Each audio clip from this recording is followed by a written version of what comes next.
Assalamualaikum warahmatullahi wabarakatuh.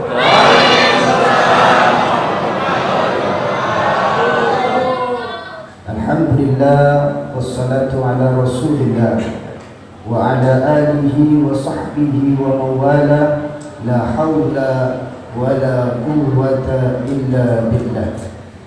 Asyhadu an la ilaha illallah wa asyhadu anna Muhammadan abduhu wa rasuluh.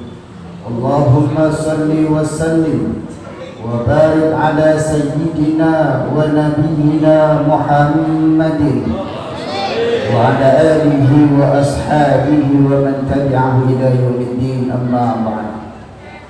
Qalu subhanaka la ilma lana illa ma 'allamtana innaka antal alimul hakim. Subhanallah walhamdulillah wa la ilaha illallah wallahu akbar wa la hawla wa la quwwata illa billahil aliyyil azim. Segala puji bagi Allah, Allah yang memberikan berbagai macam kenikmatan, dari nikmat yang terkecil hingga nikmat yang terbesar. Nikmat yang paling tinggi dan yang paling agung adalah kenikmatan iman dan kenikmatan Islam. Sehingga alhamdulillah pada kesempatan yang mulia ini kita masih diberikan kesempatan oleh Allah Subhanahu wa taala untuk melaksanakan ibadah kepada Allah Subhanahu wa taala. Salah satu ibadah yang telah kita laksanakan hari ini adalah salat Isya secara berjamaah, dan insyaallah kita akan melanjutkan salat sunnah tarawih. Semoga ibadah kita dari mulai kita bangun tidur hingga sekarang, bahkan hingga tidur lagi, dari hari pertama khususnya sampai hari sekarang, hari ke-29, pertama hari ke-8 ke-8, semoga amal ibadah kita semuanya diterima oleh Allah Subhanahu wa taala. Amin ya rabbal alamin. Salawat dan salam semoga tersampaikan kepada Rasulullah sallallahu alaihi wasallam yang telah mengantarkan kita semua minal dhulumati ilal nur. Hendaklah kita sebagai umatnya yang mencintainya, perbanyaklah bersolawat kepada Rasulullah sallallahu alaihi wasallam. Setiap solawat yang kita panjatkan walau hanya satu saja, Allah balas 10. Balasannya berupa ampunan Allah, balasannya berupa rahmat dan kasih sayang Allah, bahkan kesejahteraan dalam kehidupan kita. Setidaknya 9 kali kita bersolawat. Tandanya apa? Tandanya kita selalu melaksanakan sholat 5 waktu. Jemaah rahimakumullah, malam ini malam ke-8 Al-Fakir ini menyampaikan tentang amalan-amalan di bulan Ramadan, wabil khusus amalan sunnah. Namun ketika kita ingin membahas amalan sunnah, jangan sampai amalan wajib kita tinggalkan. Na'udzubillahi min. Amalan wajib yang harus kita pertahankan yang pertama adalah sholat 5 waktu. Kira-kira ini sholatnya full atau bolong-bolong? Full, alhamdulillah. Kalau ada di antara kita yang sholatnya masih bolong-bolong, nah ini udah kayak anak SD.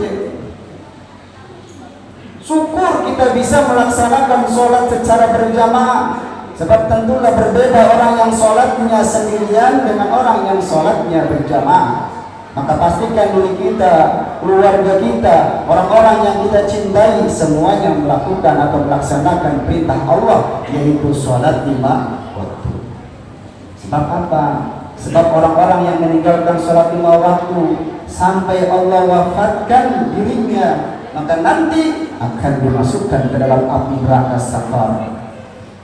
Ketika seseorang dimasukkan di dalam api neraka sakar, dari ujung kepala sampai ujung kaki, kulit semuanya dilalap oleh api neraka sakar. Tidak ada yang tersisa sedikit pun. Dalam penyiksaannya kita dalam merasakannya, bukan mati tidak merasakan, tidak, tetapi sungguh kita merasakannya, dijaga oleh 19 malaikat. Masalakakum fi saqar, apa yang menyebabkan kamu berada dalam api neraka saqar? Penghuni neraka saqar menjawab, qalu lam nakum minal musallin, dulu kami tidak sholat. Kalau kita cinta terhadap diri kita, anak-anak kita, suami kita, istri-istri kita, maka pastikan kita mengingatkannya untuk apa? Untuk sholat 5 waktu. Jemaah rahimakumullah, yang kita pertahankan selanjutnya adalah ibadah puasa. Jangan sampai puasa kita bolong. Pastikan puasa kita full. Setuju? Insya Allah.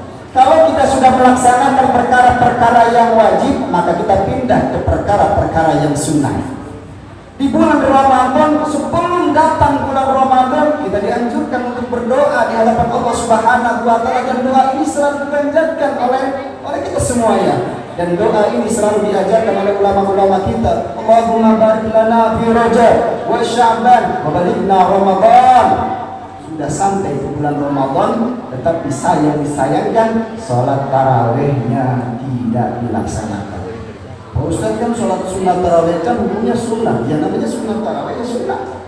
Kan boleh tidak dilaksanakan, betul boleh. Tapi sayang kalau seandainya kita dikasih kesempatan oleh Allah Subhanahu wa Ta'ala bertemu bulan Ramadan, tapi kita tidak melaksanakan sholat sunat tarawih. Sebab orang-orang yang melaksanakan sholat tarawih, man qama Ramadan imanan wa ihtisaban, ghufira lahu ma taqaddama min dhanbi. Siapa saja yang melaksanakan sholat sunat tarawih, qiyamul lail di bulan Ramadan, Allah akan mengampuni dosanya yang lalu. Bahkan dalam riwayat, siapapun yang melaksanakan salat tarawih dari mulai hari pertama sampai hari ini, andaikan ada dalam diri kita dosa, maka dosanya keluar dalam diri kita seperti bayi yang baru lahir. Masya Allah. Maka saya hari pertama penuh, hari kedua mulai bergeser, hari ketiga seterusnya sampai ujung-ujungnya tinggal imam doang. Nauzubillah. Jemaah rahimakumullah, ini yang harus kita kuatkan keimanan kita, ya, kita yakinkan bahwa mumpung Allah kasih kesempatan kita berada di bulan Ramadan.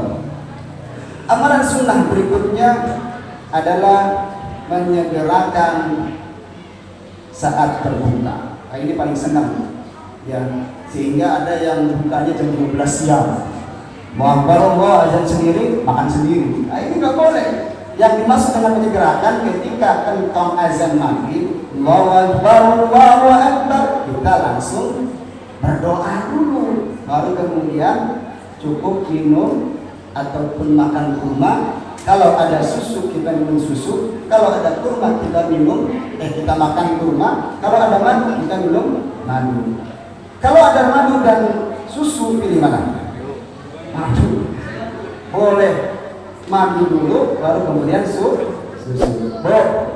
Suka madu atau suka susu?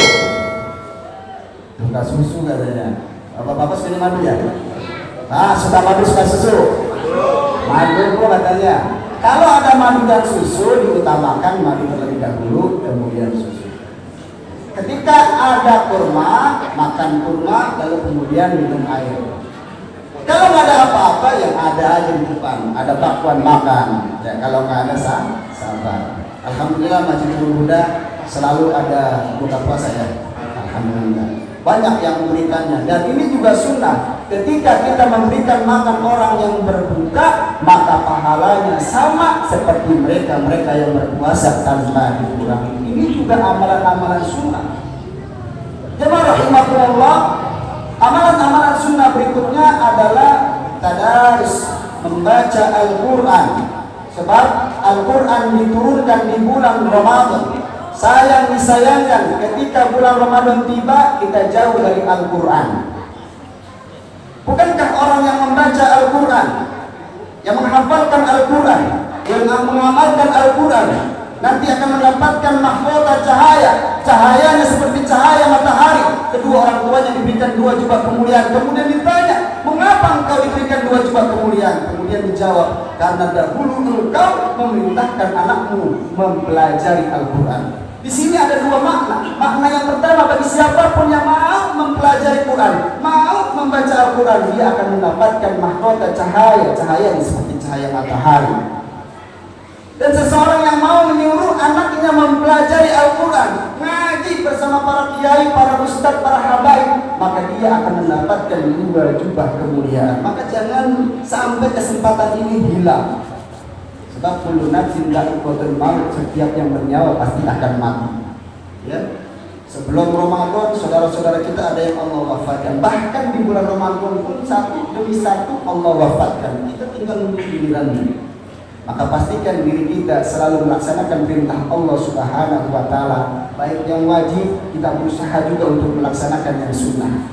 Sunnah selanjutnya adalah iktikaf. Iktikaf berdiam diri di dalam masjid. Wabil khusus, yang terkhusus adalah di 10 malam terakhir. Boleh jadi kita datang dari rumah kemari nggak ada niat iktikaf.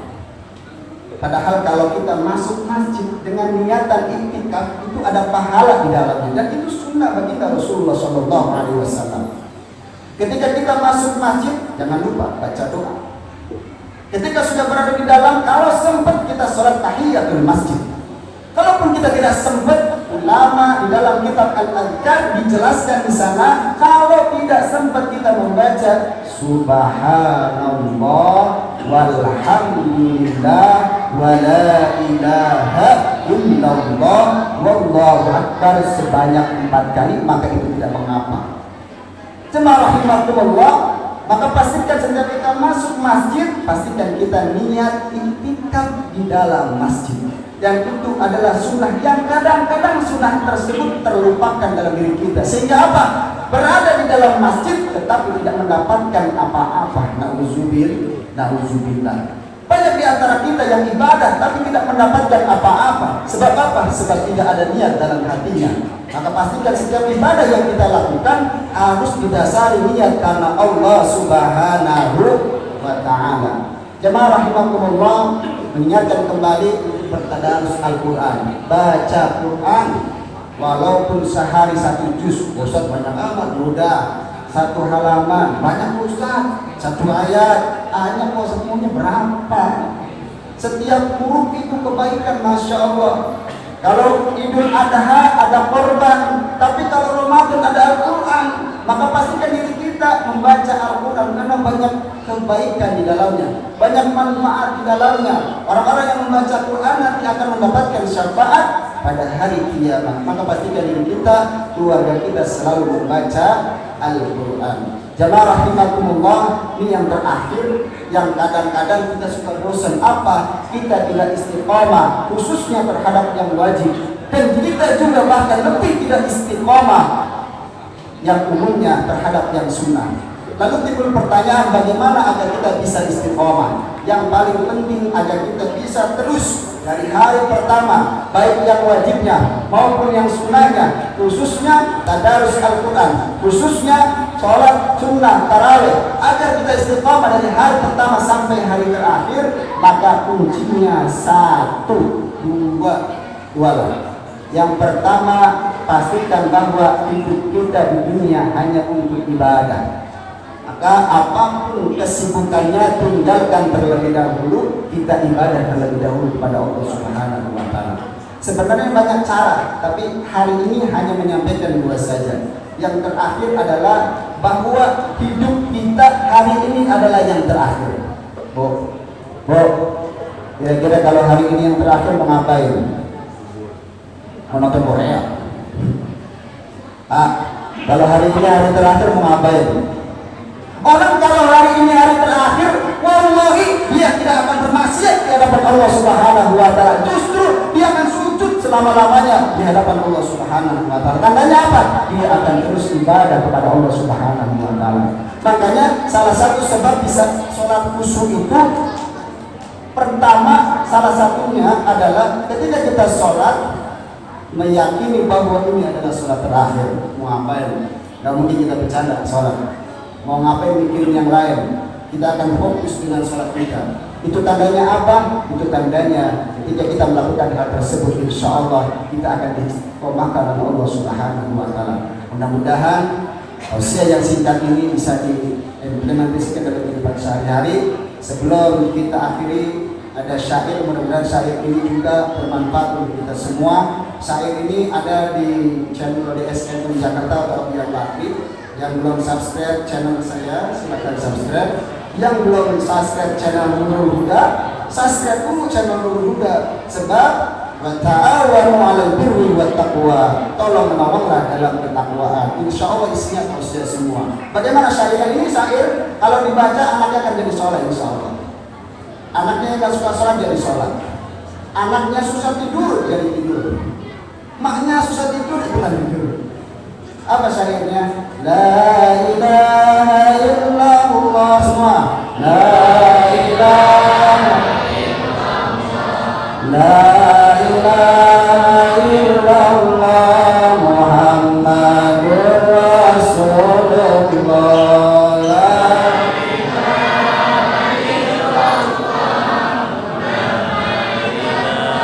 ilaha illallah. Yang berzikir karena Allah, yang mengaji karena Allah, yang sedekah karena Allah, mendapat ampunan Allah. La ilaha illallah. La ilaha illallah. Ini nasihat untuk semua, jangan terbeda oleh dunia. Hidup di dunia sementara, di akhirat selama-lamanya. La ilaha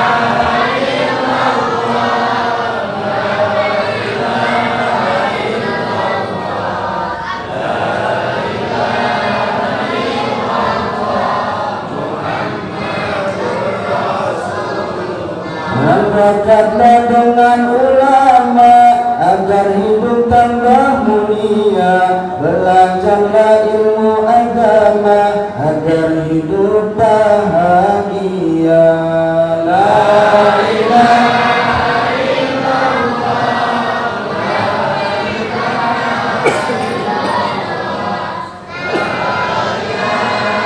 ilaha illallah.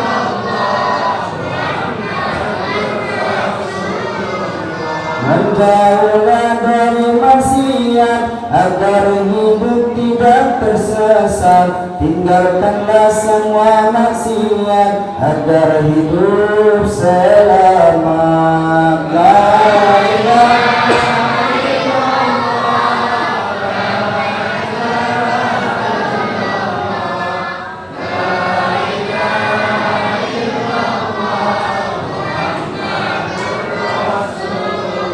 salat fardu jangan tinggalkan, puasa Ramadan jangan tinggalkan, baca Al-Quran jangan tinggalkan, sholawatan jangan tinggalkan.